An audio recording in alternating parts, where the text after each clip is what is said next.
Let's bring in Republican Congresswoman Marsha Blackburn of Tennessee. Thank you, Congresswoman, for coming on. I love having you on Hardball, and I've got to ask you a hardball question. We're getting a difference of opinion about what should be #1 item in the Republican queue, the want list. If you can't get the Bush tax cuts made permanent in the lame duck, is that a more important priority than repealing health care? What's the most important issue you'd like to make H.R. 1? Let's extend those tax cuts. #1 goal. Let's make certain that's the #1 goal, okay. And then we have to also repeal the health care bill. You know, what we are seeing, Chris, is not a political divide in the country. It truly is a philosophical divide. And you've got those that want a smaller government. They want to see these tax cuts extended. They want the spending stopped. They want the deficit and the debt addressed. They want the environment created for jobs growth to take place. And that is government's job. You also have them wanting to see the health care bill repealed.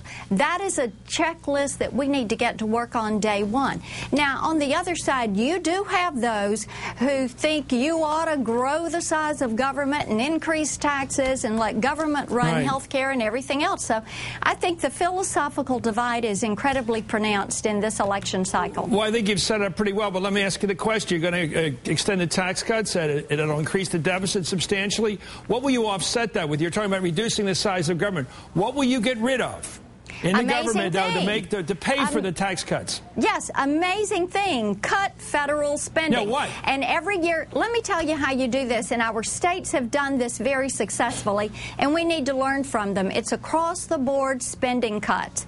And every year, Social Security, Medicare, cut all those, cut defense, cut all those. You said across the board. Discretionary, across the board. You okay, defense, Social Security, spending. Medicare, Medicaid. You cut everything across the board. That's not what I said. That's not what I said. I said you start with discretionary spending, and you do across-the-board cuts.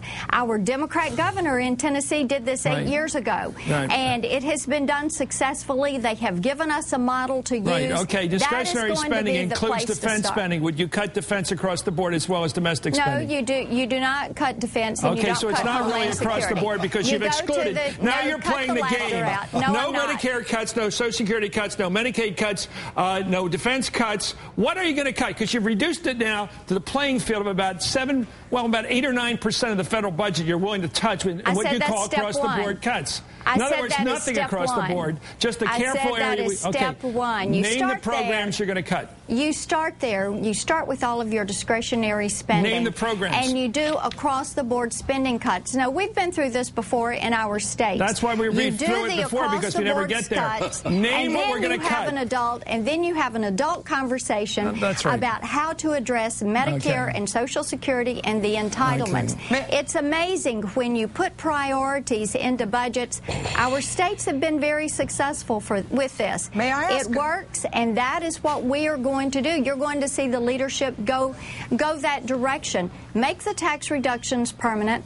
Cut the federal spending. The American people have spoken out tonight. As I said, it's not partisan. It's philosophical. They do not like the track this country is on, and they're ready to get the country on the right track. Can I just ask one clarifying question, just so I understand what you were just trying to tell Chris? Do you believe that defense spending is discretionary spending?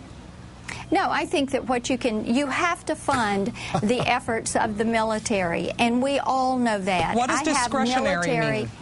Discretionary spending is what you have in a lot of our federal programs in different departments. I'll be happy to sit down with you. As a matter of fact, when I was in the state Senate in Tennessee and then again in Congress, I did a project called Budget School. That would be a great thing to go through and do. Go through the federal budget and go through it line by line and talk about what is there, talk about what we're doing and about the priorities that are there.